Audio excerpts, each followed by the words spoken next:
Dias de ativismo pelo fim da violência contra a mulher, com Alessandra Benedito, mulher negra, de cabelos escuros e curtos, veste uma blusa na cor preta e fala neste vídeo sobre a mulher e trabalho, discriminação, assédio e desigualdade salarial.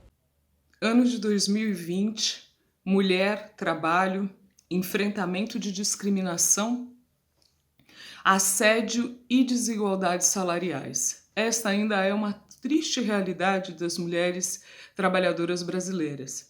E, infelizmente, uma triste realidade de desigualdade, de discriminação, de não acesso ou de acesso precário ao mercado de trabalho. E essa desigualdade de acesso, o acesso precário, de não acesso, ela é uma realidade que se consolida, mesmo que a gente tenha institutos normativos que regulamentem a permanência de mulheres no mercado de trabalho. Não é? Quando a gente olha para a legislação, a gente descobre que homens e mulheres são iguais perante a lei e que, portanto, dentro dessa perspectiva de igualdade, não há que se falar de diferença entre pessoas que tenham as mesmas habilidades e competências.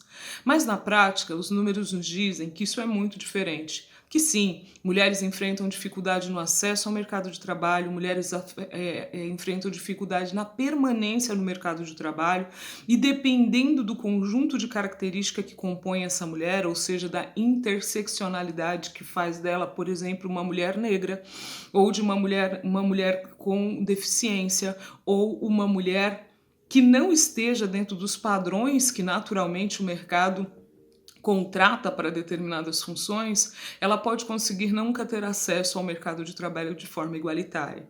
E mesmo aquelas que não se imaginam numa condição de desigualdade, talvez estejam em condição de desigualdade. Lembrando que a gente não tem políticas nas quais, em regra, a gente saiba qual que é o salário de todos os indivíduos, políticas no sentido de políticas de transparência, né, que demonstre qual que é o salário de todos os indivíduos, independentemente do sexo, da opção sexual ou gênero, dentro de uma organização. E assim, a gente tem sempre um poço de dificuldades para que mulheres permaneçam ou que adentrem no mercado de trabalho. Talvez você esteja se perguntando, bom, mas nos últimos tempos o número de mulheres no mercado de trabalho aumentou de forma acentuada. Sim, mulheres entraram no mercado de trabalho com mais incidência a partir da década de 90, até por conta de uma necessidade do próprio mercado de ampliação do mercado de serviços, de habilidades técnicas, que eram habilidades técnicas tidas como habilidades técnicas tipicamente femininas. Mas essas mulheres foram para o mercado de trabalho na expectativa de que elas fossem mão de obra mais barata ou que elas fossem uma mão de obra efetivamente com o menor custo e recurso em todos os sentidos. Só que nesse momento a gente também tem uma ampliação do mercado de serviços e as mulheres vão para dentro das salas de aula. E as mulheres vão aperfeiçoar o conjunto de habilidades e competências que fazem delas hoje o maior número de estudantes nas salas de aula da maior parte dos cursos universitários oferecidos no Brasil. Mas, infelizmente, ter maior acesso à educação não necessariamente garante a todas as mulheres ter a maior possibilidade de acesso ao mercado de trabalho. Infelizmente, mulheres ainda enfrentam discriminação no momento de adentrar o mercado de trabalho, durante o desenvolvimento de suas habilidades e competências dentro do espaço, quando o assunto é competir com um colega que com as mesmas habilidades e competências estejam dentro do espaço de trabalho com ela, a gente ainda tem mulheres sendo submetidas com maior incidência a assédio, e tanto ao assédio moral quanto ao assédio sexual. E onde a gente mais vê essa desigualdade acontecendo é justamente quando a gente olha as desigualdades salariais entre homens e mulheres. E tudo isso é muito sério, especialmente quando a gente vive num país subdesenvolvido ou num país em desenvolvimento, como é o caso do Brasil. E quando a gente passa por um momento, como é o momento pandêmico que a gente está vivendo, essa situação ela também se agrava e se agrava de uma forma um pouco mais difícil do que já seria se nós não estivéssemos falando de um período pandêmico. Ou seja, mulheres são as primeiras a serem impactadas por momentos de crise, e quando a gente fala de... a gente já vivia uma crise que era uma crise econômica, que era uma crise que não estava afetando só o Brasil, mas que estava afetando outros países do mundo, principalmente aqueles que estavam em condição de desenvolvimento, mas para além disso também vinha afetando de uma forma contundente o Brasil, né? O número de postos de trabalho já tinham sido diminuídos. E quando a gente tem uma diminuição do número de postos de trabalho, geralmente são os grupos populacionais tidos como minoria que são primeiramente impactados e que por último serão reintegrados a esse mercado de trabalho.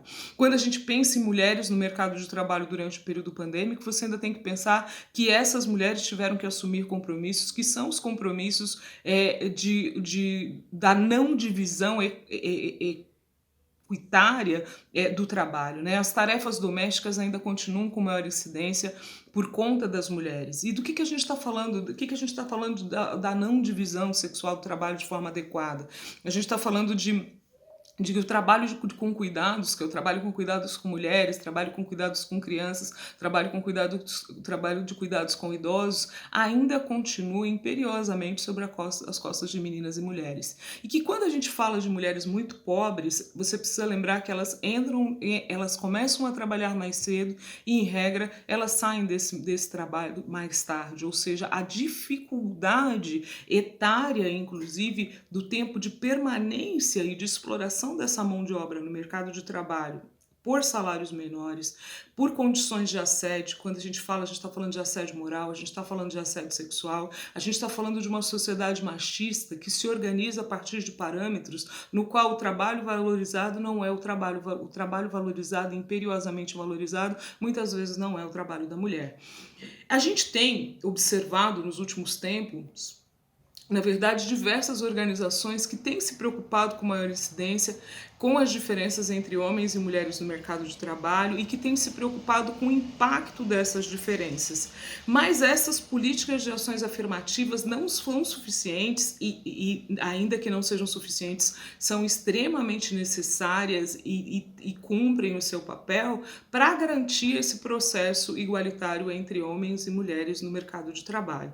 E esse processo igualitário com o qual a gente tanto sonha e deseja que aconteça, às vezes ele ainda nos parece muito longe, né? Ele ainda parece muito longínquo de acontecer. E quando a gente vive um tempo como esse tempo que a gente vem vivendo, que é um tempo de incertezas, isso parece mais longínquo ainda. E aí você deve estar se perguntando, tudo bem, o que a gente pode fazer para poder melhorar isso? Eu acho que é dever de todos os atores sociais prestar atenção no que está acontecendo. Em como meninas, mulheres e idosas têm sido impactadas por esse mercado de trabalho que as trata de forma desigualitária.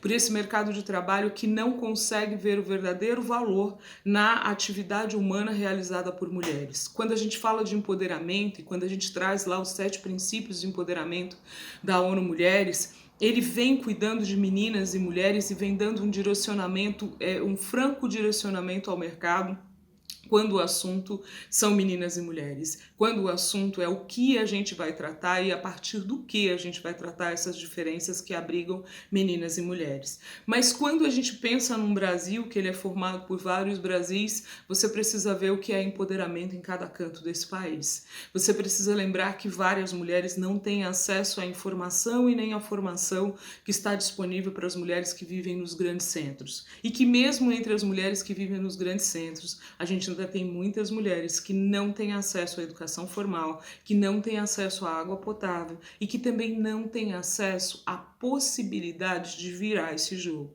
É compromisso de toda a sociedade garantir que o amanhã seja melhor do que o hoje, que o assédio seja denunciado, que as desigualdades salariais sejam transpostas por um processo de compliance no qual fique em conformidade todos aqueles que tiverem as mesmas habilidades e competências e que não seja mais motivo de enfrentamento simplesmente ser mulher.